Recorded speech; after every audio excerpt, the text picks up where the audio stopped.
10 ரூபாய் இயக்கம் சட்ட பயிற்சி முகாம் மற்றும் பொதுக்குழு கூட்டம் என்கின்ற இந்த நிகழ்வை நடத்தி கொண்டிருக்கும் தலைமையேற்று நடத்தி கொண்டிருக்கும் திரு வழக்கறிஞர் பாஸ்கர் அவர்களே மற்றும் நல்வினை அவர்களே மற்றும் அனைவருக்கும் மேடையில் இருந்தவர்களாக இருந்தோம். இப்பொழுது மேடையிட்டே இருந்தோம். மறுபடியும் முதற்க நடக்கும். இங்க பாத்தீங்கன்னாக்கா நல்வினை ரொம்ப உயர்வா பேசினார். அந்த உயர்வுக்கெல்லாம் தகுதியானவனா என்பது எனக்கு தெரியாது. ஒன்னே ஒரு மட்டும்தான் சொன்னதை நான் ஏத்துக்கிறேன். உணர்வு பூர்வமாக உள்வாங்கி எந்த வழக்கானாலும் உள்வாங்கி செய்ய வேண்டும் என்கின்ற ஒரே நோக்கத்துடன் இன்றைக்கு செய்து கொண்டிருக்கின்றோம். இதுல பல்வேறு முக்கியத்துவம் வாய்ந்த வழக்குகளையும் நடத்தி கொண்டிருக்கின்றோம். உச்ச நீதிமன்றத்திலையும் நாங்க வேற வழக்கறிஞர்களை வைக்க முடியாத காரணங்களால் நாங்களே நடத்தி கொண்டிருக்கின்றோம். கொஞ்ச நேரத்துக்கு முன்னாடி நீதிமன்றங்களை பத்தி பேசும்போது நம்ம இன்னைக்கு நீதி கிடைக்குமா என்பதற்கு நீதி நிச்சயம் கிடைக்கும். இதான் நீதி சட்டம் இயற்றும் போதே சட்டத்துல ஓட்டைகளோட தான் ஏற்றணும். அப்ப எப்படி நீதி கிடைக்கும்? எங்கே கிடைக்கும்?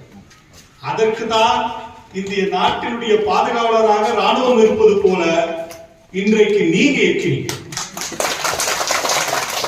உங்களுடைய ஏற்பாடுகளினால் தகவல் அறியும் உரிமை சட்டம் என்ற ஒரு சட்டத்தை 2005 எழுதப்பட்டதனால் அதை கொண்டு நீங்க 10 ரூபாயை வைத்துக் கொண்டு நீங்க எடுக்கின்ற டாக்குமெண்ட் தான் எவிடன்ஸா பேசும். அதை வைத்துக் கொண்டுதான் நீதிமன்றங்களை அடக்கி ஆளக்கூடிய வாய்ப்புகள் எங்களுக்கு கிடைக்கிறது. இல்லைன்னா ஒண்ணுமே பண்ணவே முடியாது. உதாரணத்துக்கு என்னுடைய அனுபவங்களையும் ஷேர் பண்ணிக்கலாம். நெடுஞ்சாலைத்துறையில ஒரு பதவி உயர்வுக்கு அக்கௌண்டன்ட் பதவி உயர்வுக்கு போவதற்கு அவர்கள் எக்ஸாம் எழுதணும். அந்த எக்ஸாம் சரிவர எழுதல. அது ஒரு 6 லட்சம் ரூபாய் ஒரு பேரம் பேசப்பட்டது. அதை யார் 6 லட்சம் கொடுக்குறாங்க அவங்கதான் பாருங்க. இதை எப்படி கண்டுபிடிக்கிறது? இந்த தற்செயல வேற ஒரு ஏஜி ஆபீஸ்ல ஏஜியை மடக்கிறதுக்காக ஒரு சிபிஐ என்கொயரி நடக்கும் போது அதுல ஒரு துருப்பு கிடைக்கிறது. உங்களை மாதிரி ஆர்டிஐ மனவாளன் சொல்லக்கூடிய ஒரு ஆர்டிஐ ஆக்டிவிஸ்ட் அதை எழுத அவருக்கு வேண்டப்பட்ட டாக்குமெண்ட் எடுக்க வேற ஒரு டாக்குமெண்ட் கிடைச்சு இந்த 6 பேர் எழுதுந்த ஆள் மாறாட்டமே நடந்தது. அவங்க எழுதிய பேப்பர்ஸ ஃபாரன்சிக் லேப் ஹைதராபாத்துக்கு அனுப்பி அதனுடைய தகவல்களை பெறுவதற்கு முயற்சி பண்ணியிருக்காங்க. ஆனா நடக்கல. அங்க நாங்க போட்ட ஆர்டிஐ போட்ட போது ஆர்டிஐ டாக்குமெண்ட் கிடைக்கும். அந்த ஆர்டிஐ டாக்குமெண்ட் பார்க்கும்போது ஆள் மாறாட்டம் கையெழுத்து மாறாட்டங்கள் எல்லாம் வெளியே வந்தது. இன்னைக்கு உயர் நீதிமன்றத்தில் அந்த வழக்கு நடந்து அத்தனை பேரையும் சஸ்பெண்ட் பண்ற அளவுக்கு கொண்டு வந்து வச்சு சஸ்பெண்ட் பண்ணியாச்சு. ஆனா குற்றவியல் வழக்கு பதிவு செய்யல. அதற்காகவும் போராடி குற்றம் ஏன்னா ஆர்மாராட்டம் பண்ணியிருக்காங்க, குற்றங்கள் செய்திருக்காங்க, அதுக்காக போராடி. அப்போ நாங்க அந்த தவறான அதிகாரிகளை அங்க வருவதற்கு வாய்ப்பு அளிக்க வேண்டிய சூழல் அவங்க இருக்கும் போது தடுக்கிறதுக்கான யார் பயன்படுத்துதுன்னா ஆர்டிஐ. அப்பேற்பட்டதுதான் ஆர்டிஐ. அது கரெக்டா பயன்படுத்தணும். ஆனா அதுலயும் செக்ஷன் 86 தகவல் தர முடியாதுன்னு சொல்லக்கூடிய ஒரு செக்ஷன் இருக்கு. அதுல என்னது தகவல் நீங்க கேட்ட கேள்விகளுக்கு புரியவில்லைன்னு சொல்றது நிறைய இருக்காங்க அதிகாரிகள். புரியவில்லையா இல்ல தெரியவில்லையா இல்ல கொடுக்க கூடாதுன்னு நினைக்கிறீங்களா? தெரியும். கொடுக்க கூடாது, கொடுக்க முடியாது. தேர்தல் ஆணையம் இதே மாதிரி ஒரு அனுபவம் ஷேர் பண்ணி தேர்தல் ஒரு கட்சியில இருந்து இன்னொரு கட்சியில நிக்கிறது தவறு. சட்ட பிரகாரம் ரெப்ரசன்டேஷன் ஆஃப் பீப்புள் ஆக்ட்ல ஒரு மக்கள் பிரதிநிதி சட்டம் 29A கீழே பதிவு பண்ணும்போது ஒரு அபிடேவிட் தாக்கல் பண்றோம், நான் எந்த கட்சியும் சாராதவன் என்று. அப்படி இருக்கும்போது இன்னொரு கட்சி தன்னுடைய சின்னத்தை கொடுக்கும் போது அதுல சொல்லப்படுகிறது இவர் என் கட்சியை சார்ந்தவர் என்று. இது முரண்பாடான செய்தி. இதற்காக தான் வழக்கு ஒன்று நடத்தி அதை நடத்திட்டோம். அந்த வழக்குல சில தீர்வுகள்லாம் வந்தது. ஆனா இத இந்த கட்சியுடைய தலைவர்கள் அவங்க கொடுக்கப்பட்ட அபிடேவிட் கேட்கிறோம். ஒரு 8 கட்சி 9 கட்சி இதை கேட்கிறோம். தேர்தல் ஆணையத்தை தேர்தல் ஆணையம் நீ மொத்தமா கேட்டிருக்க மொத்தம் கொடுக்க முடியாதுன்னு சொல்லுது. இதுவா பதில்? கொடுக்க வேண்டியது. அதுக்குதான் உச்ச நீதிமன்றத்துல ஒரு உதாரணத்துக்கு ஏற்கனவே ஒரு வழக்கு நடந்தது. ஆர்பிஐல ஒரு பேங்க் 2-3 பேங்க் டீடைல்ஸ் கேட்கும் போது பல பேங்க்குகளை கேட்டாங்க, கொடுக்க முடியாது ஆர்பிஐ சொல்லி இருக்கு. அந்த ஆர்பிஐ சொன்னது தவறுன்னு சொல்லி உச்ச நீதிமன்றத்துக்கு போயிட்டு அந்த நீதி தீர்ப்பாணையில குறிப்பிடப்பட்டு நீ கொடுத்துதான் ஆகணும்னு சொல்லுது. அதை உதாரணம் கேட்டு மறுபடியும் சொல்ல. இந்த மாதிரிதான் ஆர்டிஐ ஆக்டிவிஸ்டுக்கு பல்வேறு பிரச்சனைகளை ஏற்படுத்தக்கூடிய சட்ட சிக்கல்கள் இருந்துகிட்டு தான் இருக்கும். அதற்காக நம்ம ஒதுங்கி இருக்க வேண்டிய அவசியம் இல்லை. மேல்முறையீடு ஒரு வாயிருக்கு. அதான் நேற்று கூட தீர்மானங்கள் என்ன கொடுக்கலாம் இந்த கூட்டங்கள் முடிந்த பிறகு என்பது நல்வினை கொடுக்கும்போது அதை படிக்கும் போது அதுல கால நிர்ணயம் செய்ய வேண்டாம் சொல்லுங்க. மேல்முறையீடு சொல்லும்போது கால நிர்ணயம் இல்லை, வருட கணக்கா எடுத்துக்கிறாங்க. அதுக்கு கால நிர்ணயம் சொல்ல ஒரு தீர்மானங்கள் ஏற்படுத்துங்க இப்படின்னு சில அறிவுரைகளை ஷேர் பண்ணிக்கிட்டோம் ஒருத்தர். சரி, இந்த மாதிரியான ஒரு அமைப்பு ரீதியாக வருவதற்கு காரணம் வந்து தனித்தனியாக தான் நம்ம போடுறோம். ஆர்டிஐ எல்லாருமே தனியாக சொன்ன மாதிரி எல்லாரும் தலைவர்களாக செயல்பட்டுக்கிட்டு இருக்கோம். ஆனா இந்த ஆர்டிஐ போடும்போது எவ்வளவு பிரச்சனைகள் இருக்குன்றதையும் நம்ம உணர வேண்டிய கட்டாயத்துல இருப்போம். ஏன்னா அவன் தகவலை கொடுத்தாங்க, இப்ப 6 பேருக்கு எப்படி சஸ்பெண்ட் பண்ணிட்டு இப்போ எஃப்ஐஆர் போட சொல்லி கேட்டுட்டு இருக்கணும். அந்த மாதிரி அவனுடைய வாழ்க்கை பாதிப்பு ஏற்படும் போது அவன் அதை தாக்கத்துக்கு தயாராகிறான். அதை எப்படிலாம் தாக்கலாம் செய்யலாம்னாக்கா எனக்கு பாஸ்கர் கூட அது அனுபவம். அவருடைய வாழ்க்கையை நாங்க இப்போ நீதிமன்றத்தில் போட்டிருக்கேன். சரி, இந்த மாதிரி எல்லாம் பிரச்சனைகள் ஏற்படும். அப்போ பாதுகாப்பு யாரு? பாதுகாப்பு யாரு? அவன் சொன்ன உதாரணங்கள் நம்ம சொன்ன காக்கா கூட்டம். ஒருத்தர் நாம ஒன்று கூடி இருக்கும் போதுதான் அதை பலம். அப்போ அடுத்ததான் பயப்படுவான். இவங்க கைய வச்சாக்க மொத்த தமிழ்நாடே திரண்டு வந்துடுறாங்க, மொத்த ஆட்சி ஆக்டிவிஸ்ட் வந்துருவாங்க. அந்த பயத்தை ஏற்படுத்தினால் வழி நமக்கு பாதுகாப்பு கிடையாது. ரொம்ப மோசமான காலத்துல தான் பயணிக்கிறோம். சுயநலத்தோட பயணிக்கக்கூடியதான் மனிதன். அந்த சுயநலம் என்பது ஒரு அளவுக்கு தான் இருக்கணும், மொத்தமாவே சுயநலத்தோட பயணிக்கக்கூடிய நிலையில இருக்க இன்னைக்கு நம்ம. அதனால நம்ம கட்டுப்படுத்தி நம்ம எல்லாம் ஒன்று பாதுகாத்துக் கொள்ள வேண்டிய கட்டாயத்துல நம்ம இருக்கோம். அந்த பாதுகாப்பு தான் 10 ரூபாய் அமைச்சு இன்றைக்கு சிறப்பாக செயல்பட்டு வருவது மிகவும் பாராட்டக்கூடியது. நானும் பல கூட்டங்களை கலந்துகிட்டு இருக்கேன். இன்னைக்கு இவ்வளவு பெரிய கடலான கூட்டம் இருக்கும்போது மிகவும் பிரமிப்பா இருக்கு. என்னுடைய இதை ஏற்பாடு செய்து நடத்தி கொண்டவர்கள் என்னுடைய வாழ்த்துக்களை சொல்ல வேண்டிய கடமை இருக்குது. சோ இப்படிதான் நமக்கு வந்துட்டு ஒவ்வொரு இடத்துலயும் கட்டத்திலே இப்போ பாரத பிரதம மந்திரி அவருடைய படிப்பு என்னன்னு கேட்ட கேள்விக்கு பதில் வந்தா பாத்தீங்களா? வரல, இது வரைக்கும் வரல. அதே மாதிரி பிரைம் மினிஸ்டர் ஃபண்ட் ஒரு ஃபண்டை உருவாக்குறாங்க. அதை யார் ஃபண்ட் உருவாக்க? ஒரு ஃபண்டுன்னு போது அது தனிப்பட்ட மனிதனுடைய கிடையாது, எல்லோருடைய பணம். இப்ப நாம கூட ஒரு நிவாரணத்துக்கு ஒரு 100 ரூபாய் கொடுக்கலாம். அப்ப அது பப்ளிக் ஃபண்ட் ஆகும். பப்ளிக் ஃபண்ட் வெளிப்படையா கொடுக்க வேண்டியது இருக்கா இல்லையா? இருக்கு. ஆனா என்ன சொல்றது அரசாங்கம், அது கொடுக்க வேண்டிய தேவையில்லைன்னு சொல்லிட்டு இருக்கீங்கன்னா அந்த வழக்கு நிலுவையில் ஏற்படுச்சு நீதிமன்றம். சோ இதெல்லாம் நம்ம வந்து இந்த இடத்துல இருந்து கேட்க வேண்டும். அதே மாதிரி அரசியல் கட்சிகள் இன்னைக்கு நம்ம பார்த்தோம்னா அரசியல் கட்சிகளுக்கு டொனேஷன் வாங்கலாம். டொனேஷன் வாங்கினாக்கா இன்கம் டாக்ஸ் எக்ஸம்ஷன் கொடுக்கலாம் ஒரு சட்டம் சொல்லுது. அதுக்காக தான் பதிவு பண்ணி நடத்திக்கிட்டு இருக்காங்க. ஆனா அந்த யாரு டொனேஷன் கொடுத்தாங்க, அந்த பணத்தை என்ன பண்ணீங்கன்னு கேள்வி கேட்க வேண்டிய கடமை நமக்கு இருக்கு. அதை மக்களுக்கு தெரிவிக்க வேண்டியது இருக்கு. ஏன்னா மக்களுடைய அங்கங்களாக தானே இருக்காங்க. அப்ப மக்களுக்கு தெரிவிக்க வேண்டியது இருக்கா இல்லையா? இல்ல. அதுக்குதான் அவங்க என்ன பண்ணாங்கன்னா எலக்ட்ரல் பாண்ட் சிஸ்டம் கொண்டு வந்தாங்க சமீபத்துல, தேர்தல் பத்திரங்கள். அந்த தேர்தல் பத்திரங்களை கொண்டு வந்ததுல சட்ட சிக்கல்கள் வந்து அது ஆக்சுவலா சட்ட சிக்கல்கள் இன்கம் டாக்ஸ் ஆக்ட்ல அதெல்லாம் சொல்லப்படல. அது சொல்லாததுக்கு இவங்களும் தேர்தல் பாண்ட் கொண்டு வந்ததுனால அது செல்லாது சொல்லிச்சு உச்ச நீதிமன்றம். ஆனா அது சொல்லும் போது அதோடு நிறுத்திக்காம அவருடைய ஊழல்களை எல்லாம் வெளிப்படுத்திச்சு. யார் டொனேஷன் கொடுத்தாங்க, எப்படி கொடுத்தாங்க, எந்த அக்கௌண்ட்ல கொடுத்தாங்க, எப்படி எக்ஸம்ஷன் கொடுப்பாங்க கேள்வி எல்லாம் எழுது அதையெல்லாம் தீர்ப்பா பெருசா எழுதினாங்க. அதனால கொஞ்சம் நம்ம அது ஊழல்களுக்கு வாய்ப்பளிக்கக்கூடிய ஒரு சட்டமாக வெளிப்பட்டது. ஆனா அது தீர்ப்பு கொடுக்கும் போது சட்டத்துக்கு உட்பட்டு தான் தீர்ப்பு கொடுக்க வேண்டிய கட்டாயம் இருக்கு நீதிமன்றங்கள். அதனால நமக்கு தீர்ப்புகள் வரப்படுவதில்லை. இப்போ இங்க இருக்க ரமேஷ், காந்தியவாதி ரமேஷ் அவர்களுக்காக ஒரு வழக்கு கொடுத்தோம். தாமரை சின்னம் தேர்தல் ஆணையம் ரெப்ரசன்டேஷன் ஆஃப் பீப்புள் ஆக்ட்ல சொல்லப்படுது, தேசிய சின்னங்களும் மத சின்னங்களும் எந்த ஒரு கட்சிக்கும் யாருக்கும் கொடுக்க கூடாதுன்னு சொல்லுது. சோ தாமரை என்பது ஒன்றை காட்சியா அப்படின்னாக்க விஷ்ணுடைய அவதாரத்தை நம்ம குறிப்பிடுறோம்.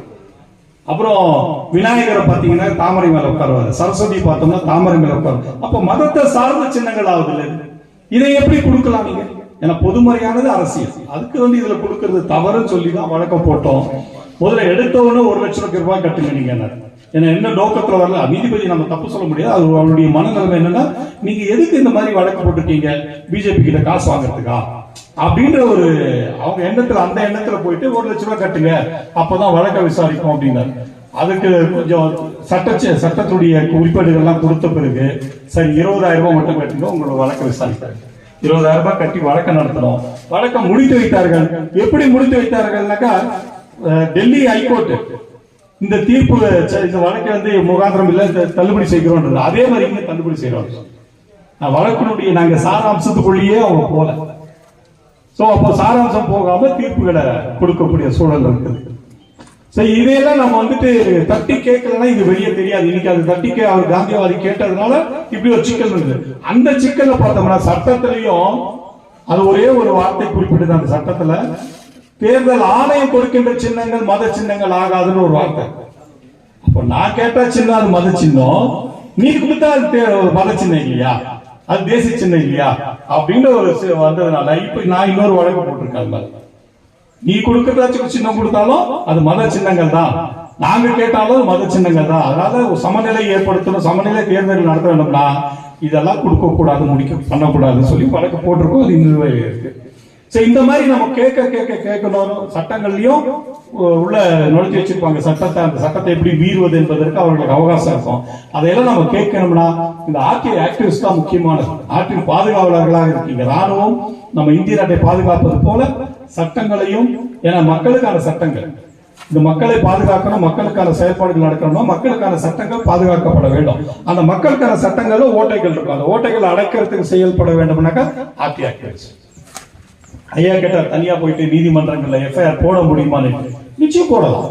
ஏன்னா அதற்கும் சட்டம் வர செய்தி. உயர் நீதிமன்றத்தில் வழக்கறிஞர் தான் போய் வாதிடணுன்றது இல்லை. யார் வேணுமாலும் வழக்கறிஞர்கள், யார் வேணுமாலும் அங்க போய் தன்னுடைய சுய வழக்கை அவங்க நடத்திக்காங்க. பார்ட்டிங் பர்சனா எல்லா வழக்குகளையும் நடத்தலாம். அதனுடைய சாராம்சங்கள் தெரிஞ்சுக்கொண்டு, ப்ரொசீஜர்ஸ் தெரிஞ்சுக்கொண்டு, எப்படி நடைமுறைப்படுத்துவது செய்யுது. அதெல்லாம் நம்ம மணிகண்டன் அவர்கள் இங்கே பல்வேறு கட்டங்களில் போராடினார் தனியாகவே. அவருக்கு 55,000 கட்டணங்களை மேல்முறையீடு செய்தார். அவர் ஒவ்வொரு வழக்கறிஞர் கேட்டு செய்தார். சில வழக்கறிஞர் உதவி பண்ணதால் அவர் செய்தார். இப்படி நம்ம அந்த சட்ட சிக்கல்கள் என்ன, சட்டத்தை எப்படி அணுகுறது அப்படின்றது மட்டும் தெரிஞ்சாக்க யார் ஒன்றாலும் பொதுநல வழக்குகளை பண்ணலாம். அந்த பொதுநல வழக்குகளை பண்ணும்போது இன்னைக்கு நீதிமன்றங்கள் கட்டணம் விதிக்கக்கூடிய நிலையில இருக்கு. ஏன்னா நீங்க போடுறது உண்மையான நோக்கத்துல போடுறீங்களா இல்ல வெக்ஸேஷன் பப்ளிசிட்டிக்காக போடுறீங்களான்னு ஒரு கேள்வியெல்லாம் இப்போ. ஏன்னா நிறைய பேர் பொதுநல வழக்குன்ற பேர்ல சும்மா வழக்குகளை போட்டுக்கிட்டே இருக்காங்க. நீதிமன்றங்களுக்கு வேலை கொடுக்குறாங்க. எந்த நீதிமன்றங்கள் ஏற்கனவே, ஏன்னா இதெல்லாம் அரசியல் எதிர்க்க இதெல்லாம் சேர்த்துக்கிட்டாரா நல்வினை சார் சட்டத்தை அரசியல் ஏன் அப்படின்னு. அரசியல் ஏன்னாக்கா இது எல்லாம் சீர் செய்ய வேண்டியது அரசியல். சட்டமன்றம், சட்டங்களை இயற்றக்கூடியது சட்டமன்றம், பாராளுமன்றம். மொத்த நம்ம நாட்டை பல்வேறு முகங்கள் கொண்டது, மாநிலங்கள் கொண்டது, அதுதான் பாராளுமன்றம். இந்த இடத்துல சட்டங்களை இயற்றுறது தான் அவங்க வேலை. அந்த சட்டங்களை நடைமுறை பொறுத்துவது எக்ஸிகியூட்டிவ் பாடி, ஐஏஎஸ் ஐபிஎஸ் இவங்க. அதுக்கப்புறம் அதை நிறைவேற்றுறது அது கீழே உள்ள அதர் பாடிஸ். பத்திரிகை துறை நமக்கு இது பாதுகாத்து இது என்ன நடக்குது நமக்கு வெளிப்படுத்த வேண்டியது பத்திரிகை துறை. 4 pillars of the constitution சொல்லுவாங்க, 4 தூண்கள். இந்த 4 தூண்களும் ஒழுங்கா செயல்படணும். ஆனா இன்னைக்கு நம்ம செயல்படுதான்றது பார்க்கும்போது இல்லைன்றதுதான் ஒரு சூழல். ஏன்னா இன்னைக்கு உச்ச நீதிமன்றத்துக்கு போனோம்னாக்கா இப்ப நாங்கெல்லாம் நானே போறேன்னு வச்சுக்கோங்களேன், என்னுடைய வாதங்களை கேட்கறதுக்கு 1 நிமிடம் தான் அலோவ் பண்றாங்கன்னு வச்சுக்கோங்க. அதே ஒரு சீனியர் கவுன்சில்னாக்கா ஒரு இன்னொரு 5 நிமிஷம் வச்சுக்கோங்க. ஆனா அவருடைய ஃபீஸ் என்ன, ஒரு நாளைக்கு ஒரே அந்த 5 நிமிஷத்துக்கு 1.5 லட்சம் ரூபாய், 1.5 லட்சம் கொடுத்தாதான் அவருடைய வாதம். அப்போ எப்படி சாதாரண மக்களுக்கு எப்படி நடக்கும் தீர்வு? சாதாரண மக்கள் அங்க போயிட்டு அங்க பார்க்கும்போது தெரியுது எவ்வளவு வேதனைப்படுகிறார்கள். அவங்களுக்கு எல்லாம் எப்படி தீர்வு கிடைக்கும்? அப்போ நீதிமன்றங்கள் 17 நீதிமன்றங்கள் 140 கோடிக்கு மக்கள் பத்தாது. இதுக்குதான் நீதிமன்றங்கள். அதனாலதான் நீதிமன்றங்கள் நிறைய வழக்குகள் வர்றதுனால அந்த வழக்குகள்லாம் எப்படி தள்ளுபடி செய்து வெக்ஸேஷன் பெட்டிஷன் பொதுநல வழக்குகள்லாம் எப்படி தள்ளுபடி பண்றதுலாம் பண்ணிட்டே இருக்காங்க. ஆனா நம்ம சாட்சி ஆதாரங்களோடு செயல்பட வேண்டிய கட்டாயத்தில் இருக்கும். அந்த சாட்சி ஆதாரங்கள் நம்ம கையில இல்லாத போது நம்ம அதிகாரிகள் அங்க கையில வச்சுட்டு இருப்பாங்க. அதை ஆர்டிஐ போட்டு தான் நம்ம கலெக்ட் பண்ணிட்டு எடுக்க வேண்டும். ஒவ்வொரு இடத்துலையும் கட்டத்திலையும் நம்ம பார்க்கணும்னா அவங்களை சரி பண்ண அவங்களை ஈவன் இப்ப பாத்தீங்கன்னா இந்த பாதாள சாக்கடை திட்டம் 4000 கோடின்னு சொல்லி சொல்லிச்சு. அதனுடைய டேட்டா எல்லாம் நான் கலெக்ட் பண்ணேன். ஏன்னா அது எப்படி கலெக்ட் பண்ணா சர்ச்சை இல்லை. இதெல்லாம் நைட்டு ஒரு வீட்டாண்ட போயிட்டு ஒரு கான்ட்ராக்டர் பண்றாரு, பிரச்சனை ஏற்படுது. அந்த பிரச்சனை ஏற்படும் வீட்டுக்காருக்கும் அவருக்கும் போற வழி பாதை இல்லாம குழி வெட்டிட்டாங்க. எப்படி போவார், எப்படி வருவார், ஒரு கார் உள்ள இருக்கு எப்படி எடுப்பாருன்னு ஒரு பிரச்சனை. அதுக்கு உண்டான கான்ட்ராக்டர் தகராறு போகும்போது என்னை கூப்பிடும் போது நாங்கள் போயிட்டு அவர் மேல போலீஸ் கம்ப்ளைண்ட் கொடுத்து டாக்குமெண்ட்லாம் கொடுங்க கேட்கிறேன். அவங்ககிட்ட டாக்குமெண்ட்டே இல்லை. அதுக்கப்புறம் தான் சரி இவங்ககிட்ட டாக்குமெண்ட் கேட்டா கொடுக்க மாட்டாங்க. ஆர்டிஐ போட்டு பார்த்தாக்கா ஐஐடி கன்சல்டன்ட் ஆயிருந்து வழி சொல்லி கொடுத்துருக்கு, இப்படி எல்லாம் பண்ணுங்கன்னுட்டு. ஆனா அதிகாரிகள் ஒன்றும் அதை பண்ணல. கான்ட்ராக்டர் சாதகமா எப்படி பண்ணணுமோ கான்ட்ராக்டர் சாதகமா எல்லாத்தையும் பண்ணி வச்சு. ஸோ இதுக்கான டேட்டாஸ்லாம் கலெக்ட் பண்ணி அப்புறம் அதிகாரிகளை போகும்போது சேகபாபு உள்ள வர்றாரு மந்திரி அவர்கள். நான் என்ன எப்படி பண்ணணுமா என்ன பண்ணணும் அதெல்லாம் எனக்கு தெரியாது, அதிகாரிகள் செய்வாங்கன்னு சொல்லி அதிகாரிகளை வேலை வாங்கி அதை திருத்தம் பண்ணி நீ ஐஐடி எப்படி கொடுத்தது அது பிரகாரம் செய்யணும்னு சொல்லி கொம்படிச்சு. ஸோ ஏற்கனவே போட்ட பாதாள சாக்கடைகள் இருந்தாங்க, அதெல்லாம் எடுத்துட்டு ஃப்ரெஷ்ஷாக போடுறதுக்கான செயல்பாடுகள் பண்ணிச்சு. அதெல்லாம் தடுத்து நிறுத்தி ஏற்கனவே இருக்கின்ற பாதாள சாக்கடைகளே போதும், அப்படி இருக்கும்போது தேவையற்றதுன்னு சொல்லி சில இடங்கள்ல நாங்க கண் பார்வையில் இருக்க இடத்துல மறைச்சிட்டாங்க. ஆனா இவ்வளவு பெரிய அமைப்பா இருந்ததுன்னு வச்சுக்கோங்களேன், இது எல்லாத்தையும் பாதுகாக்கலாம் அதிகாரிகள். ஒரு இடத்துல நான் ஒரு இடத்துல பார்க்க முடியும், ஆனா மொத்தத்தையும் பார்க்கக்கூடிய இவ்வளவு பெரிய அமைப்பு இருந்ததா நிச்சயம் பார்க்கலாம்.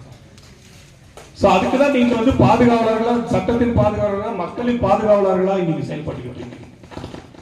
நேற்று கூட நாராயணசாமி ஒரு விவசாய சங்க தலைவர், அங்க ஒரு கூட்டுறவு கடன் சங்கம், அந்த கடன் சங்கத்துல இருந்து கடன் கொடுக்க வேண்டியது கூட்டுறவு விவசாயிகள் கடன் சங்கம், பேரே விவசாயிகள் கடன் சங்கம், விவசாயிகளுக்கு மட்டும்தான் கடன் கொடுக்கும். அவர்களால் தான் உறுப்பினர்களா சேர்ந்து உருவாக்கப்பட்டிருக்கு. ஆனா என்ன பண்றாங்க, பழைய நகைகளை ஏதோ மக்கள் இருக்கிற என்னென்ன விதமான நகைகளோ அதையெல்லாம் வாங்கி வச்சுக்கிட்டு பணத்தை கொடுத்துருக்காங்க. அதுக்கு ஏதோ லஞ்சத்தை வாங்கி போட்டுக்கிட்டு இருக்காங்க. பதிவாளர்களுக்கு பல்வேறு புகார் விவசாயி எந்த வித பதிலும் இல்லை, என்ன இல்லை. முந்தானத்து போயிட்டு பூட்டு போடுவாங்க, போராட்டத்தை நடத்தாங்க மொத்தமா சேர்ந்துட்டு. அப்புறம் அந்த பதிவாளர் வந்து அப்புறம் பேச்சுவார்த்தை ஆர்டிஐல போட்டு இதெல்லாம் கலெக்ட் பண்ணிட்டு அதுக்கப்புறம் போற இதெல்லாம் இல்லைன்னு தெரியாது. ஆர்டிஐ போடணும்னா தெரியாது. அதனால ஆர்டிஐ ஆக்டிவிஸ்ட் ரொம்ப ரொம்ப நாட்டிற்கு பாதுகாவலர். ராணுவம் நாட்டினுடைய பார்டரை பாதுகாக்குது, நாட்டை வேறு நாடுகள் படையெடுத்து நம்ம நாட்டு மீது சேதங்களை ஏற்படுத்தாம பாதுகாக்குதுன்னா மக்களை பாதுகாக்கிறது ஆர்டிஐ ஆக்டிவிஸ்ட். இது ஐநா சபையினுடைய சட்டத்திட்டத்தினால் இந்த தகவல் உரிமை சட்டங்கள் உருவாக்கப்பட்டது. இது மிகவும் மக்களுக்கு பயன்படும் திட்டம். ஆனா இதை நீர்த்து போக செய்வதற்கு அதிகாரிகள் அவர்களுடைய பணியை செய்துகிட்டு இருக்காங்க. எப்படியும் கொடுக்காம எப்படிலாம் ஏமாத்துறாங்க. இந்த தேர்தலில் மத்திய சென்னையில நான் இன்னைக்கு எதிர்த்து போட்டியிட்ட பெரும் கட்சிகள் சில அபிடேவிட்ல கொடுக்கக்கூடிய எல்லா காலமும் ஃபில்அப் பண்ணுறது தான் உச்ச நீதிமன்றத்தோட கடமை. சில காலங்களை ஃபில்அப் பண்ணாம 4 வேட்புமனுக்கள் தாக்கல் செய்திருக்காங்க. அங்க வந்து சரிபார்ப்பு நடக்கும்போது சரிபார்ப்பு நேரத்தில் நான் கேட்கிறேன், இல்ல அது சிறிய தவறுகள் நாங்கள் பார்த்துக்கிறோம், ஏற்கனவே நைட்டு 11 மணிக்கு எங்கிட்ட கொடுத்துட்டாங்க, அதனால அப்லோடு பண்ணலன்னு. இன்னொரு நண்பர் கேட்கிறாரு, அப்லோடு பண்ணிட்டு ஸ்க்ரூட்டனி பண்ணுங்கன்றாரு. இல்ல அப்படிலாம் பண்ண முடியாது, எனக்கு நேரம் இல்லைன்ற அதிகாரி. ஆனா நாளைக்கு நான் நீதிமன்றம் போனோம்னா என்கிட்ட டாக்குமெண்ட் வேணும். அப்ப 11 மணிக்கு போட்ட நான் ஏத்தலன்னு சொல்லுவாரு நீதிமன்றத்துல வந்து தேர்தல் அதிகாரி. அப்ப நான் என்ன பண்ணோம், உடனே ஆர்டிஐ போடுறேன். ஆர்டிஐ போட்டு அந்த அபிடேவிட்ல காப்பி கொடுங்கன்னு கேட்கிறேன். அந்த காப்பி கொடுங்க.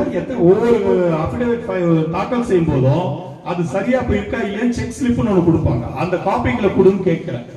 அவருக்கு என்ன பதில் கொடுக்குறாருன்னா எல்லாமே ஆன்லைன்ல இருக்குது, ஆனா செக் ஸ்லிப் மட்டும் அதெல்லாம் கொடுக்க முடியாது அப்படின்னு ஒரு பதில் கொடுக்குறவங்க மேல்முறையீடு செய்யறேன். மேல்முறையீடுல தேர்தல் நடக்க இருக்கிறது, இன்னும் தேர்தல் முடியல அந்த தேதி, அதனால இப்போ கொடுக்கல. எனக்கு ஓகே, எனக்கு சாதகமா இருக்கு.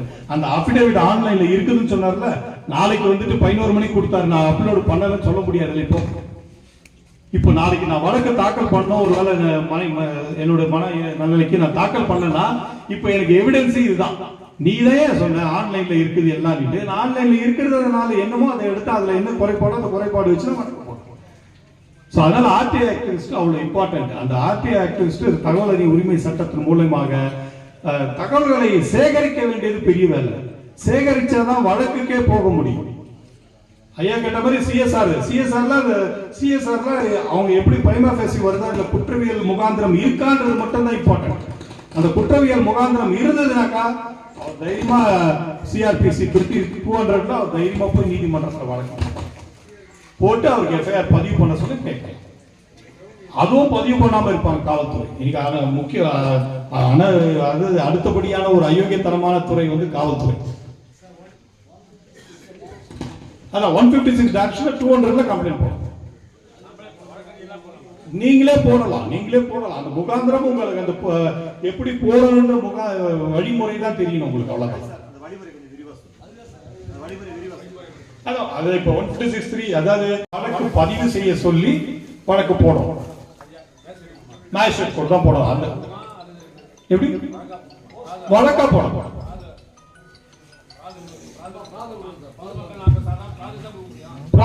பிராதுன்றது என்ன? பெட்டிஷன். என்ன பெட்டிஷன் நீங்க தயார் பண்ணிட்டு பெட்டிஷன் எடுத்து போய் கொடுக்க போறீங்க. 10:30 மணிக்கு. ஆமா, பிராதா கொடுத்தோம். நீங்க வேற ஒண்ணு இல்லை. இப்போ ஆன்லைன் போட்டிருக்காங்க. அந்த ஆன்லைன்ல கொஞ்ச நாளைக்கு நிறுத்தி வைக்க சொல்லி இருக்காங்க.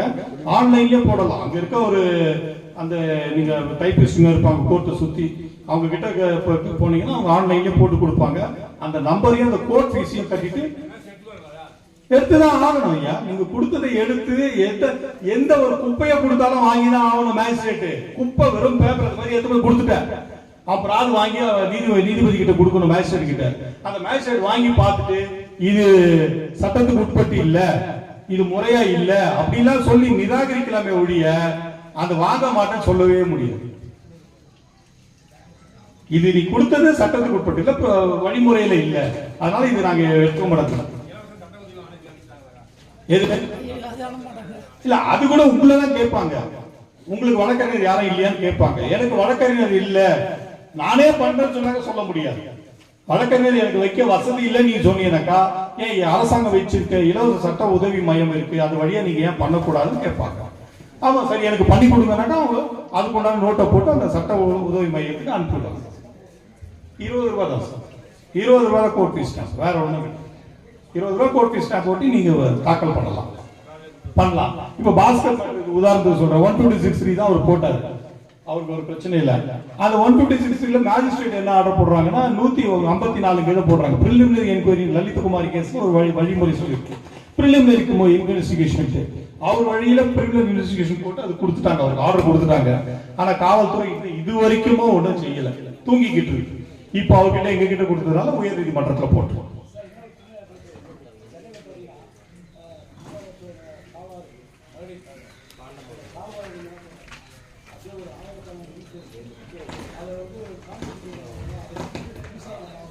அதான் நான் இப்ப சொன்னது. அந்த அதுக்குதான் பிரச்சனை ஏற்படுது. என்கிட்ட ஒரு 500 பக்கத்துக்கான டாக்குமெண்ட் இருக்குது, அது நிறைய டெக்னிக்கல் டீடைல்ஸ். அதெல்லாம் போட்டதை நீங்க கேட்கணும். நீங்க கேட்டு எவ்வளவு அமௌண்ட் அதனால நஷ்டம் வருது, அது யார் அதிகாரி, அவன் மேல நடவடிக்கை எடுக்கிறதுக்கு வழி செய்யணும். கண்டிப்பா நடக்கும். ஒரு பக்கம் இப்ப பாத்தீங்கன்னாக்கா, இன்னும் கேட்டாக்கா அந்த ஐஐடி சொன்ன வழிமுறைகளை மழைநீர் கால்வாய்க்காக சொல்றேன். கிரேடியன்ட் சொல்லலாம். கிரேடியன்ட் சொல்லும் போது ஆங்கிலத்துல இங்க தண்ணி போட்டீங்கன்னா இப்ப கீழ்பகுதியான அந்த இடத்துக்கு தான் தண்ணி போகும். அந்த மாதிரி இருக்கான்னு பாத்தீங்கன்னாக்கா மழைநீர் கால்வாய் கிடையாது சென்னையில. வெள்ளம் வருது காரணம் ஏன்னா அவன் போடும்போது மேல் பகுதியிலிருந்து, அதாவது தரைமட்டத்தில இருந்து 6 அடி அப்படின்றான். அந்த கான்ட்ராக்ட் 6 அடி எடுத்துட்டான். ஆனா ஏற்கனவே தரைமட்டமே இப்படி மேலும் பள்ளமா இருக்கு. கீழ்பள்ளி பகுதி அந்த பக்கம் இருக்கு, மேலும் இங்க இருக்கு. இங்கேயும் 6 அடி தான் வரும், அங்கேயும் 6 அடி தான் வரும். இங்க இருக்க தண்ணி அங்க போய் நின்றுடும், மறுபடியும் அங்க இருக்க தண்ணி மேல ஏறுமான ஏறாது. இது டிசைன் தப்பு இருக்கு. அதனால அதிகாரிகள் தங்களுடைய அறிவை உபயோகப்படுத்தாம அதான் கேள்வியே கேட்பேன்.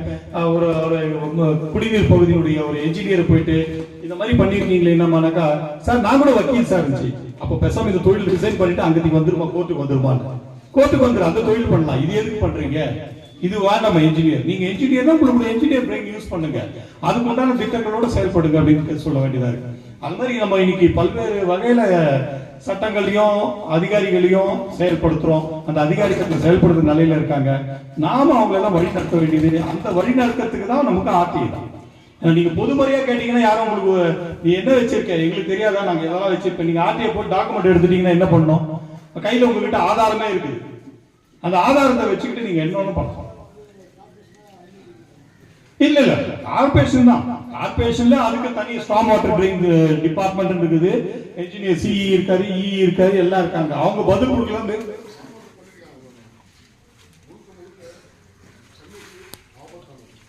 கண்டிப்பா அதெல்லாம் முடிச்சுட்டாங்க.